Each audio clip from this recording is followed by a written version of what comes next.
Assalamualaikum warahmatullahi wabarakatuh. Perkenalkan, nama saya Wahyuni Blongkot. Saya mahasiswi jurusan Budidaya Perairan Fakultas Perikanan dan Ilmu Kelautan Universitas Negeri Gorontalo. Di sini saya mau berbagi ilmu mengenai analisis kesesuaian lahan tambak berdasarkan parameter fisik dan kimis untuk budidaya kepiting bakau di Kelurahan Degayuh, Kecamatan Pekalongan Utara.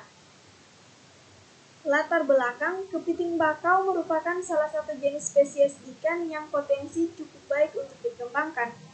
Menurut data yang diperoleh dari Badan Pusat Statistik 2017, ekspor kepiting dan kerang-kerangan dari tahun ke tahun mengalami peningkatan. Beberapa negara tujuan ekspor seperti Tiongkok, Taiwan, Amerika Serikat, Malaysia, dan lain-lain. Tiongkok menjadi negara tujuan ekspor nomor 1 dengan jumlah 42.683,9 ton pada tahun 2015 yang sebelumnya pada tahun 2014 sebanyak 34.167,8 ton. Hal ini menunjukkan terus meningkatnya peningkatan kepiting di pasar global. Kelurahan Degayuh adalah salah satu kelurahan wilayah Kecamatan Pekalongan Utara yang menyimpan potensi sumber daya pesisir dan kelautan, baik hayati maupun non-hayati yang cukup besar dan sangat menjanjikan untuk dikelola, salah satunya potensi perikanan budidaya khususnya tambak. Pengembangan budidaya air payau menjadi andalan usaha perikanan yang dilihat dari banyaknya areal tambak baik yang produktif maupun yang terlantar.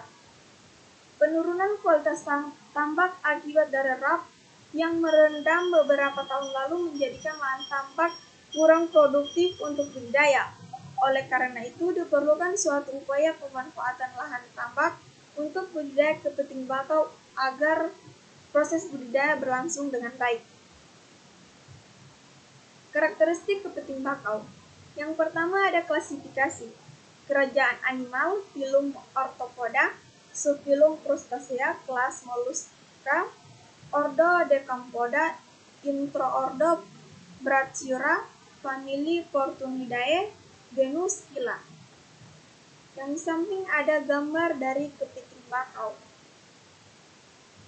Morfologi dari kepiting bakau. Kepiting bakau sekilas rata memiliki ukuran lebar kerapas lebih besar daripada ukuran panjang tubuhnya, dan permukaannya agak licin.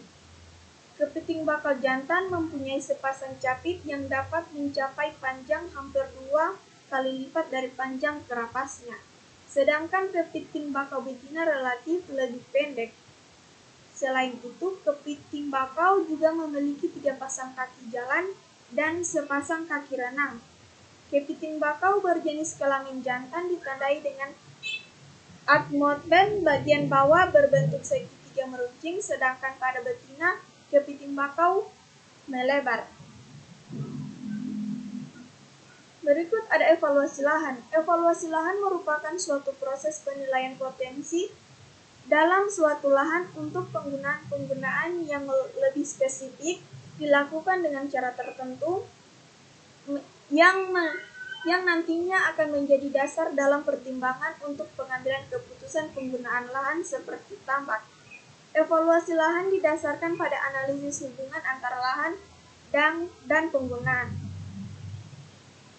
Pembagian interval kelas kelayakan lahan dibagi menjadi 3 kelas kelayakan, yaitu yang pertama ada S1, di mana nilainya sangat sesuai, S2 di mana nilainya layak, dan 3 nilainya tidak layak.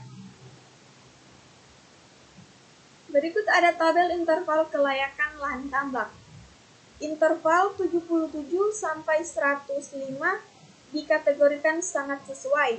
Keterangan, kualitas air dan tanah sangat layak. Yang kedua 49 sampai 76,9 dikategorikan sesuai, kualitas air dan tanah layak dengan kategori sedang. 21 sampai 48,9 dikategorikan tidak sesuai atau 3.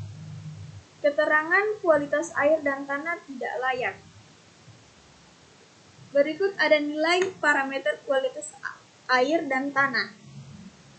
Yang pertama ada suhu. Suhu optimal untuk budidaya kepiting bakau berkisar antara 28 sampai 33 derajat Celcius. Yang kedua ada nilai salinitas. Kisaran nilai salinitas untuk budidaya kepiting bakau yaitu antara 15 sampai 25 ppt. Yang ketiga ada nilai pH air. Nilai pH air yang baik untuk budidaya kepiting bakau yaitu 7,50 sampai 9. Yang keempat ada DO atau kadar oksigen. Kadar oksigen yang baik untuk budidaya kepiting bakau yaitu 4. Yang berikut ada nilai amonia. Nilai amonia untuk kepiting bakau yaitu kira-kira berkisaran antara 2 ppm. Yang berikut ada nilai nitrat. Nilai nitrat untuk budidaya kepiting bakau yaitu 0,9 sampai 3,5. Nilai fosfat. Fosfat merupakan bentuk dari fosfor yang dapat dimanfaatkan oleh tumbuh-tumbuhan. Yang berikut ada tanah. Yang pertama tekstur tanah. Tekstur tanah yang baik untuk budidaya kepiting bakau yaitu liat lempung liat berdebu, lempung berdebu, dan lempung liat pasir. Yang terakhir ada nilai pH tanah. Nilai pH tanah yang baik untuk budidaya kepiting bakau yaitu 5,5 sampai 7,5. Mungkin hanya itu yang bisa saya sampaikan, lebih dan kurangnya saya mohon maaf. Dan jangan lupa untuk teman-teman untuk subscribe ya. Terima kasih.